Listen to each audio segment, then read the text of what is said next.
এবছর চারিদিকে আমরা যতই না স্বীকার করি বা স্বীকার করছি, যাই করি না কেন, সাজগোজ করছি, যাই করছি, কিন্তু আমাদের ভেতরটা সবারই অত্যন্ত ভারাক্রান্ত। কারণ প্রথমত অসময়, দ্বিতীয়ত আর এরকম হিংস্র জিনিস কখনো যেন না ঘটে সেই নিয়ে আমরা জানি একটা বৃহত্তর আন্দোলন চলছে। তা সে যাই হোক, আমাদের যাদের ভাষা কবিতা, যাদের প্রকাশের ভঙ্গিমা কবিত্বে, তাদের নিয়েই আজকের এই অনুষ্ঠান। এবং উপস্থিত সকলকে আমার অন্তরে শ্রদ্ধা জানিয়ে আজকে আমি আমার লেখা দু লাইন শোনাবো। তো এখন তুমি মহাভারত শোনাতে পারো যদি লোক না আসে। মানে লোক না এলে মহাভারত শোনাতে পারি, আর লোক এলে ভারতবর্ষ না লিখে ভারত বানানটা লিখে বেরিয়ে যেতে হবে, এরকম একটা শর্ত দেওয়া হয়েছে আমাকে। তাই সে যাই হোক, এখানে আমি দেখতে পাচ্ছি অধিকাংশ, মানে যাই হোক, আমি সব চেয়ার কিন্তু ভর্তি আছে, সুতরাং বলতে থাকো। একদম সব চেয়ার ভর্তি আছে, কিছুটা দৃশ্যমান কিছুটা অদৃশ্য।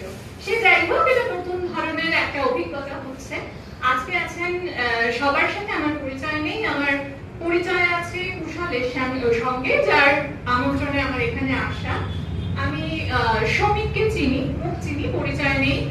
আর্যতীর্থ আছেন, কবি আর্যতীর্থ, যার কবিতার সঙ্গে আমি ভীষণ পরিচিত, কখনো কখনো শেয়ার করেছি, কিন্তু উনি আমায় পাত্তা দেন না।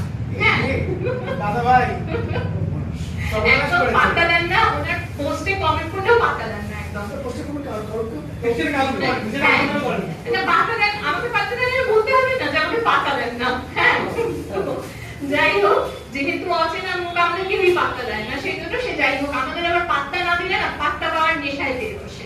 হ্যাঁ সে যাই হোক, আজকে আমি চলে আসি। দেখুন, কবিতা লেখা খুব একটা সহজ কাজ নয়।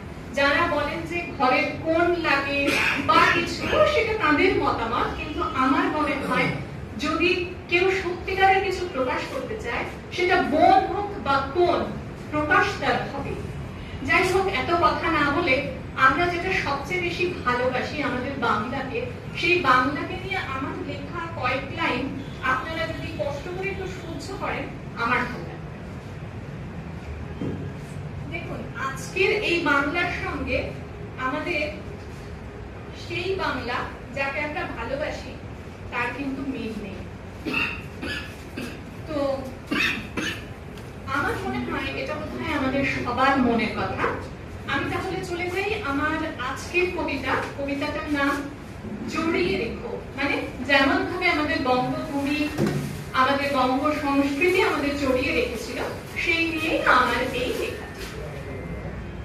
বাংলা আমার মাতৃভাষা, বাংলা আমার গানের বোধ, বাংলা আমার নকশি কাঁথা, দুর্গাপুজো কাঁসর, সবুজ ঘাসের অবুজ শিশির বাংলা চেনে কি তার ঠাট, বাংলা আমার আউল বাউল ফকির লালন জমজমাট, শাপলা শালুক পদ্ম দিঘি কোয়েল টিকার মিষ্টি ফুল, বাংলা চেনে পান সুপুরি মোটার আগায় সফেদ চুন, পুকুর পাড়ে বংশী আনায় মাছ লাগানোর হঠাৎ ডুব, অন্ধকারে গাছের মাথায় জোনাক জানি মানায় খুব, বাংলা আমার গায়ের বধূ, বাংলা আমার পালাই সাত, বাংলা আমার সবুজ শ্যামল, বাংলা আমার সহজ পাঠ, পুকুর পাড়ে বংশী জানে কোনটা জিওল